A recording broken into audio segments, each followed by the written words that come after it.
നന്മകളെന്നുള്ളത് നമ്മുടെ ആഗ്രഹമാണ്. പക്ഷെ ഈ കോവിഡ് കാലത്ത്, മഹാദുരന്തത്തിന്റെ കാലത്ത് നമ്മൾ ഉദ്ദേശിച്ചതുപോലെ ഏറ്റവും വലിയ ഒരു ആകർഷകമായ ചടങ്ങുകളൊക്കെ സങ്കല്പിച്ച് ഒരുപക്ഷെ നടത്താൻ കഴിഞ്ഞില്ലെങ്കിലും നമ്മുടെ ഹൃദയത്തിലുണ്ടാകുന്ന ഈ അഭിലാഷ പ്രധാനം. എന്നെപ്പോലുള്ള ഒരാൾ പറയും, നിങ്ങൾ നല്ല സഖാക്കന്മാരും സഖികളുമാണ്. എന്റെ ഒരു സ്വഭാവം വെച്ച് പറയുന്നത് കേട്ടോ.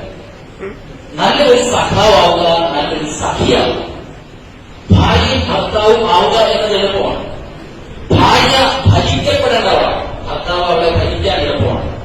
ഭർത്താവ് കർത്തൃത്വം നടത്തുന്നവനാണ്, അവരുടെ മേൽ അധികാരിയായി മാറാൻ എളുപ്പമാണ്. എന്നാൽ ഒരു കൂട്ടുകാരനും കൂട്ടുകാരിയുമാവുക എന്നത് പ്രയാസമുള്ള കാര്യമാണ്.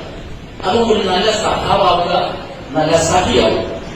ഈ കാലത്തിന്റെ ഏറ്റവും മനോഹരമായ ചൊല്ല് എന്താണെന്ന് ചോദിച്ചാൽ നിങ്ങൾ പിണറായി വിജയനെ പോലെയാവുക എന്നതാണ്. നിങ്ങൾ പിണറായി വിജയനെ പോലെയാവുക എന്ന് പറഞ്ഞാൽ എന്താണ് അർത്ഥം അറിയാമോ?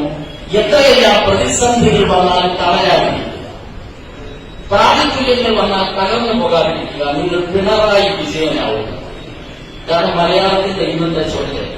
ഈ കാലഘട്ടം, ഈ കോവിഡ് കാലം നമ്മൾ എങ്ങനെ നേരിടണം എന്നതിന്റെ ഉത്തരം ഈ മുഖ്യമന്ത്രിയാകാനല്ല ഞാൻ പറഞ്ഞു കേട്ടോ, പിണറായി വിജയനാണ് പറഞ്ഞത്. ഇനി അവിടെ ചെന്ന് തിരുവനന്തപുരത്ത് എന്നിട്ട് സെക്രട്ടേറിയറ്റോടൊന്നും കൊണ്ടുവരുന്നത് അതല്ല.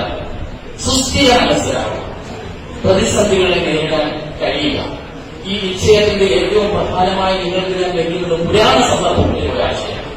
ഋഗ്വേദ കാലം മുതൽ നമ്മുടെ പെൺമക്കളെ വിവാഹം ചെയ്ത് അയക്കുമ്പോൾ മാതാക്കൾ അവരുടെ വലതുകാലത്ത് ഒരു പാറപ്പുറത്ത് വെച്ചിട്ട് പറയും, അസ്മേവക്കം സ്ഥിരാഭവം, ഈ കല്ല് പോലെ ഉറച്ചു നിൽക്കണം. പ്രിയപ്പെട്ട സ്ഥിതി